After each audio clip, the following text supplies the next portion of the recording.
BFM Business, la librairie de l'écho. Emmanuel Le Chypre. On se retrouve pour la deuxième partie de cette librairie de l'écho. Nous la clôturerons comme de coutume avec nos chroniqueurs Benaouda Dedaïn, notre globetrotter, Eva Jaco, notre bibliothécaire du jour. Et puis tout de suite, on démarre avec nos critiques. À ma gauche, il est à ma droite aujourd'hui. Christian Chavagneux, éditorialiste et critique à Alternatives économiques. Et puis, il n'est ni à ma gauche ni à ma droite parce qu'il n'est pas dans ce studio, eh ben oui, privé de carburant. C'est David Mouret. Bonjour David. Bonjour Emmanuel. David, professeur d'économie, qu'on aime bien accueillir régulièrement dans la librairie de l'écho. C'est quoi votre lycée, David? Le lycée Charles Le Chauve à Roissy-en-Brie. Voilà, Charles Le Chauve à Roissy-en-Brie. Et donc, vous allez discuter tous les deux aujourd'hui de vos choix de livres. Et on commence avec le choix de Christian. Mais qu'est-ce que l'industrie ? Réponse Pierre Musso. Christian Chavagneux. Tout petit livre de rien du tout, petit en format, petit en épaisseur, mais extrêmement riche. C'est pour ça que je l'ai choisi aujourd'hui. Ouais. On commence par des chapitres assez pédagogiques, très généraux. Le mot industrie, d'où ça vient, l'étymologie. On s'aperçoit qu'il a pris plusieurs sens, qu'il faut attendre le 19e siècle pour que ça corresponde à ce qu'on appelle, nous, l'industrie, la production de biens industriels. Petit aussi chapitre sur... où est-ce qu'on produisait, où est-ce qu'on produit ces biens industriels, dans les monastères d'abord, puis dans les manufactures, et puis dans les usines, et puis dans les multinationales aujourd'hui. Donc tout ça ramassé donne au lecteur, à la lectrice, en deux brefs chapitres, tous les repères qu'il faut pour bien savoir d'où vient le mot, comment ça s'est développé sur le plan économique. Et puis la partie toujours très pédagogique qui suit ensuite et que je trouve plus intéressante, c'est tous les débats qu'ont suscité en fait le développement industriel. Et vous apercevez que dès le XVIIe siècle, le grand intellectuel Francis Bacon défend absolument l'industrie parce que c'est ce qui va permettre de triompher de la nature. On est encore en ce XVIIe siècle sous les aléas de la conjoncture climatique, naturelle, etc. Et donc, il nous dit, l'industrie, ça y est, c'est ce qui va nous permettre de triompher, de maîtriser la nature. Bien évidemment, les grands défenseurs de l'industrie, c'est les Saint-Simoniens du 19e siècle. Et là, vraiment, on a pléthore d'auteurs qui nous disent l'industrie, c'est quelque chose d'important parce que c'est une communauté, ça rassemble plein de monde, et c'est une communauté qui est régie par la rationalité et le progrès scientifique. Donc, ça ne peut être que du bien. Et puis, plus près de nous, on aura Raymond Aron qui va reprendre les thèses saint-simoniennes et les développer.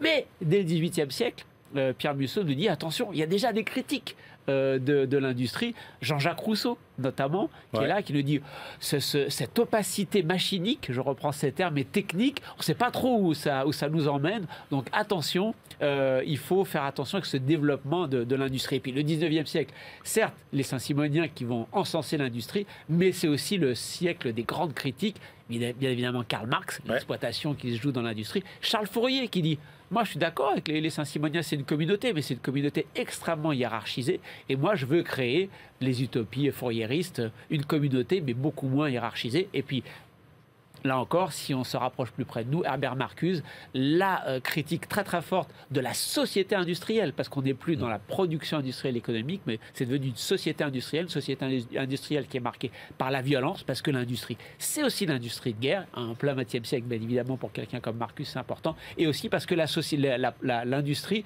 devient le cœur de tout. Tout se mesure par rapport au succès de l'industrie dans un pays. Il dit ça, c'est pas très bien. L'auteur termine en disant, il y a des limites naturelles maintenant à l'exploitation par l'industrie de la planète et donc il va falloir arrêter, trouver d'autres solutions. Tout ça résumé en un tout petit livre, j'ai trouvé l'exercice remarquable. David Mouret, est-ce que vous partagez l'enthousiasme de Christian Chavagneux? Oui, d'une certaine manière. Alors je dois dire que quand j'ai vu arriver le livre qu'a choisi Christian, j'ai rigolé, je me suis dit, il s'embête pas Christian Chavagneux, il me propose un petit livre. Et puis après, je me suis dit, j'aurais plus de facilité à lire. Et effectivement, il a très bien dit, quand vous prenez ce petit livre en main et que vous l'ouvrez, alors là, c'est la surprise. C'est très riche intellectuellement, c'est très dense, c'est exigeant même par moments, et c'est ce qui rend le livre très intéressant. Alors j'ajouterais quand même qu'il faut savoir que j'ai fait des petites recherches. Pierre Musso a écrit plusieurs fois sur l'industrie. Bien sûr. L'imaginaire industriel en 2014, la religion industrielle en 2007. Donc vraiment, c'est une question qui l'intéresse beaucoup. Alors moi, ce que j'ai retenu, je ne vais pas répéter ce qu'a dit Christian, c'est il cherche vraiment à montrer dans ce livre et même dans les précédents que l'industrie ne peut être réduite à sa dimension productive, à sa dimension économique, et qu'on ne peut pas le considérer juste comme un secteur d'activité comme l'ont fait Colin Clark et Jean Fourastier. D'accord ? Ça, c'est la première chose. La deuxième chose importante pour moi, celle que j'ai retenue, c'est que l'industrie, c'est en même temps à la fois une conséquence des changements scientifiques, culturels, sociaux, économiques, et en même temps une cause. Donc il place vraiment l'industrie au centre, au cœur du changement de l'économie et de la société. Et c'est pour ça qu'il dit, comme le disait Marcel Mauss, l'industrie est un fait social total. D'accord ? Et donc j'ai retenu une phrase, je vais vous la lire parce qu'elle résume bien sa vision de l'industrie. L'industrie, c'est la société organisée pour produire et reproduire des biens et services, la société, transformer à grande échelle des matières premières par le travail collectif, l'idée de collectif dont a parlé Christian tout à l'heure, grâce à des connaissances, des sources d'énergie et des réseaux de communication. Donc vraiment, il place l'industrie au cœur de la société, bien au-delà d'être un simple secteur d'activité. Il dit encore que l'industrie construit et déconstruit la société. Eh ben, dites donc, un livre petit mais costaud, comme on dit. On passe à votre choix, David Mouret, le livre de François Perel. Non, votre salaire n'est pas l'ennemi de l'emploi, chez Duno. Alors, François Perret, dans ce livre, il nous propose, donc c'est un ancien fonctionnaire, si j'ai bien compris, spécialiste de ces questions. Il a écrit de nombreux rapports sur la place du travail, de l'emploi dans la société. Et pour moi, en fait, il actualise un débat récurrent. Et en paraphrasant Jacques Rueff, on pourrait dire, vous savez, Jacques Rueff avait dit l'assurance chômage cause du chômage permanent. On pourrait dire que le bas niveau des salaires, c'est la cause d'un débat permanent. Donc, c'est un livre très documenté, très argumenté, mais qui est au service d'une conviction. Et la conviction de François Perret, c'est de remettre en question ce qu'il appelle cette disette salariale, qui s'explique par les causes qu'on connaît depuis longtemps, le ralentissement des gains de productivité, la tertiarisation, l'augmentation des taux de marge, la baisse de la part des salaires dans la valeur ajoutée. Il dénonce aussi un déni d'austérité salariale, donc là c'est encore autre chose, ça veut dire qu'il ne comprend pas pourquoi on refuse autant de discuter clairement de l'évolution des salaires nets. Et pourquoi on a toujours cherché à augmenter les revenus des gens qui avaient des bas salaires en passant par la redistribution. Et en gros, ça marche pas bien. Donc lui, il dit, on peut et on doit discuter des salaires nets. Comme solution, il propose donc de renoncer à une revalorisation généralisée, ce qui serait intenable, d'augmenter le traitement des fonctionnaires, d'augmenter les revenus des jeunes en mettant en place une sorte de revenu de base, après ce sont les terminologies qui sont utilisées, d'augmenter les revenus des seniors et d'augmenter les bas salaires. Ouais, enfin, ça fait quand même beaucoup de monde. Voilà, c'est ça, et c'est surtout le financement. Il veut poursuivre la baisse des cotisations sociales, mais on atteint quand même un très bas niveau depuis 1993. Il veut réindustrialiser. Bon, c'est quelque chose qu'on entend souvent, et il propose de travailler plus. Alors, pas forcément par jour, mais tout au long de la vie, ce qui nous ramène à la réforme des retraites. Donc, en fait, le compromis productif et en termes de travail qu'il propose, on voit bien que ce n'est pas simplement une réforme du marché du travail conduisant à augmenter les salaires, mais c'est en fait une réforme du système productif dans son ensemble. D'accord. Et moi, la question que je me pose in fine, c'est est-ce qu'on peut faire ça en France sans le faire au moins en Europe ? Christian Chavagneux. Je pense qu'une bonne partie du livre aurait pu être écrit par Journalistes Alternatives Économiques. Parce que l'auteur pose comme prémisse quelque chose de très important. Il nous dit dès le début, le salaire, c'est pas simplement un prix de marché, c'est pas la rencontre d'une offre et d'une demande de travail, c'est un contrat social. C'est l'expression d'un rapport de force de l'organisation d'une société, une entreprise et d'une société en général. Et ça, je trouve que c'est la bonne approche. Ensuite, donc il va développer, comme l'a bien dit David, le fait qu'il y a une véritable austérité salariale en France et qui dure depuis longtemps. Une austérité salariale qui ne se voit pas lorsque vous prenez le partage de la valeur ajoutée entre salaire et profit, dont on nous dit et on répète souvent que c'est stable, mais à l'intérieur, il y a beaucoup d'inégalités salariales. Et ces inégalités salariales, elles sont bien évidemment au détriment des plus petits salaires. Il y a une évolution structurelle qui se greffe à tout ça, qui est, vous savez, la disparition des emplois intermédiaires. Un petit peu de gens vont monter, mais beaucoup de gens vont descendre. Donc, vous avez de plus en plus de gens qui se retrouvent dans cette austérité salariale. Et il faut faire quelque chose chose contre. Et il nous dit attention, ça touche les gens du privé, ça touche les fonctionnaires. Et quand on parle des gens du privé, regardez quand même, très souvent dans les classements, les entreprises françaises sont celles qui distribuent le plus de dividendes. Donc là, il y a quand même quelque chose à faire dans la répartition de la valeur ajoutée. Et alors, la suite du livre, c'est tout un éventail de solutions possibles pour augmenter les salaires, puisque l'objectif quand même, c'est de dire il faut répondre à cette austérité salariale. Et là, vous avez plein de choses. Alors, l'auteur nous dit coup de pouce au SMIC. Non, il ne faut pas de coup de pouce au SMIC. Alors, c'est vrai qu'en ce moment, le SMIC est le seul salaire qui bénéficie des revalorisations avec l'inflation. Peut-être pas en ce moment, mais je ne serais pas du même avis de l'auteur quand il dit en général, on ne peut pas donner de coup de pouce au SMIC.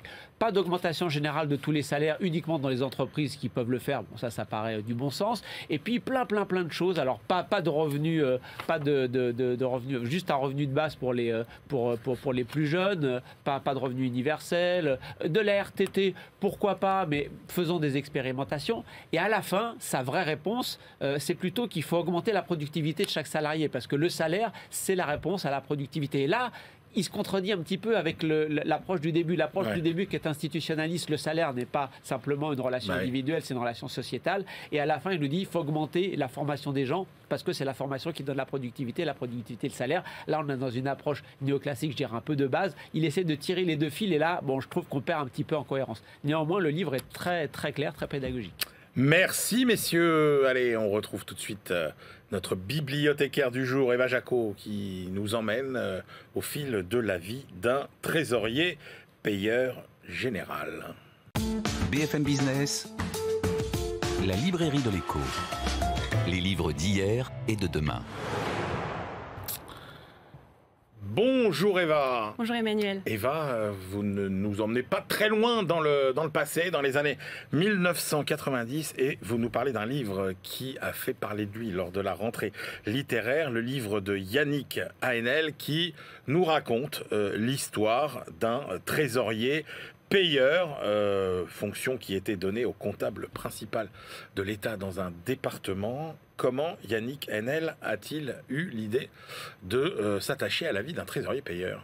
Eh bien, il y a quelques années, il a été invité à Béthune, dans le nord de la France, pour une exposition d'art dans l'ancienne succursale de la Banque de France. Il y découvre une maison, c'est l'ancienne maison d'un trésorier payeur qui était reliée à la salle des coffres de la banque par un tunnel. Alors, l'auteur se lance dans une enquête sur la vie de ce banquier, surnommé Georges Bataille, et il imagine sa vie, donc celle d'un banquier qui veut tout dépenser et tout donner. Alors, c'est un roman qui sonne comme une fiction qui retranscrit la pensée d'un écrivain homonyme du héros, Georges Bataille, auteur de La Part maudite, qu'il écrit en 1949. Alors, c'est quoi la trame de cette histoire ? Eh bien, avant de devenir banquier, notre héros, le trésorier payeur, c'est un jeune étudiant en philosophie dans les années 90, secrètement anarchiste, qui tombe littéralement amoureux de la banque lors de son premier jour de stage dans la Banque de France à Paris. Et il ressent tous les symptômes de la vocation. La banque, à ce moment-là, elle prend une connotation mystique et l'argent prend la place de Dieu. Je cite, « La porte de la Banque de France avait allumé dans sa vie un feu inattendu auquel il se devait désormais de rester fidèle, peu importé qu'il ne fût pas à sa place dans le monde de l'économie. » Alors il abandonne la philo pour étudier l'économie en école de commerce. Et alors qu'il méprise l'argent, les banquiers et surtout toute forme d'enrichissement, eh bien, il devient l'un des leurs et il s'installe à Béthune. Et au fil de sa carrière, il va affronter les ravages de la fermeture des mines et de la pauvreté. C'est un peu Rimbaud chez les capitalistes. Oui, c'est vrai, ce livre raconte le panorama des années 80 jusqu'à la crise des subprimes, de l'emprise du néolibéralisme et de la spéculation financière sur nos vies. Georges Bataille dédie sa vie au bien. Il s'inscrit contre le schéma traditionnel des banquiers. Il est d'ailleurs surnommé par un journaliste de La Voix du Nord le bon samaritain de la Banque de France. Il accorde sa vie à ceux qui n'ont plus rien. C'est quand même... Alors, une critique assez forte du capitalisme. Oui, tout à fait. C'est un livre qui est nourri de références économiques. L'auteur mentionne par exemple les textes de Marx, de Proudhon, et il les associe alors à la philosophie, à la poésie, parce qu'on reste tout de même dans la littérature. Mais Bataille, notre héros, il voit le capitalisme comme une religion. Il le décrit comme impuissant à établir une égalité de l'argent. Pour lui, l'objet du capitalisme, c'est le profit. Et la part inavouable du profit, c'est la mise à mort des pauvres. Il fait aussi une critique des organismes de crédit.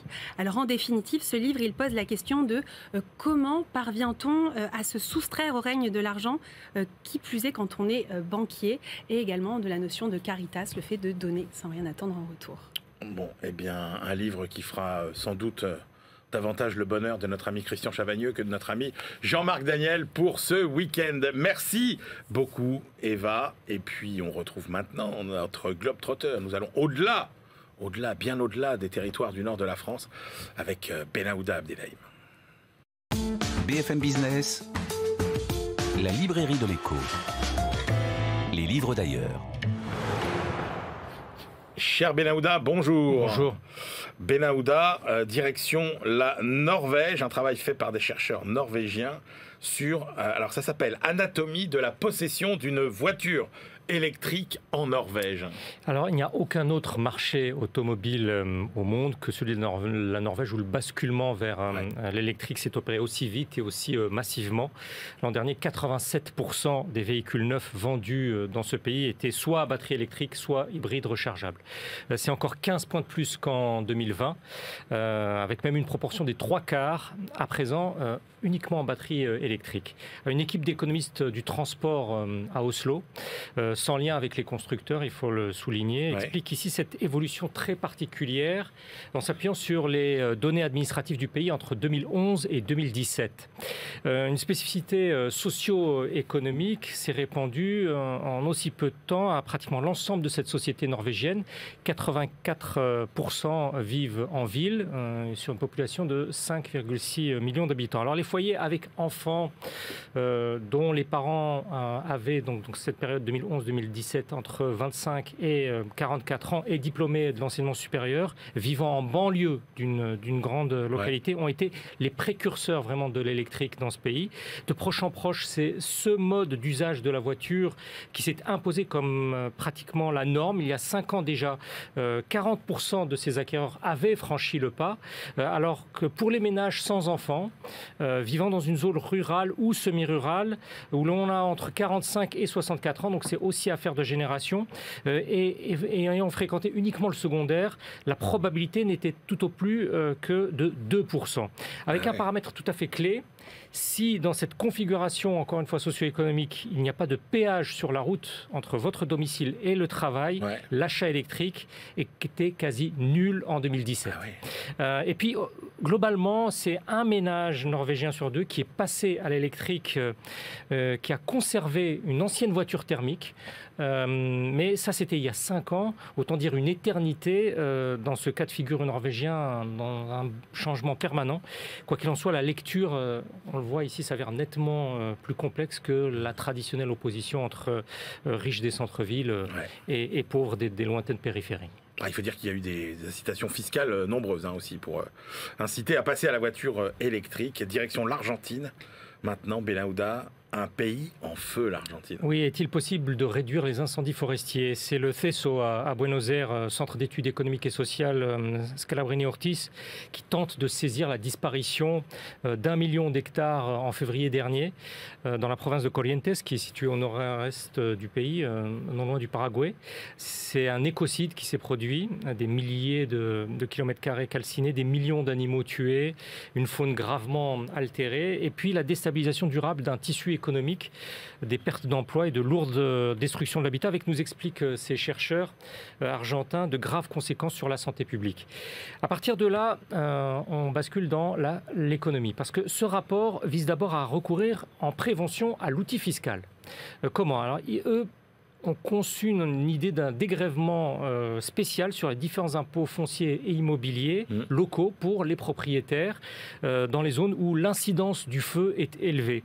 Ce coup de pouce du fisc serait soumis à l'application et à la gestion de pratiques de conservation visant à sauvegarder les sols. Des antécédents de ce type dans d'autres régions du pays ont porté leurs fruits, notamment autour du delta du Paraná, le delta du Paraná qui comprend la province province de la capitale. Cela amène aussi ainsi les propriétaires terriens vers une autre logique vis-à-vis de la culture du surbrûlis, pardon.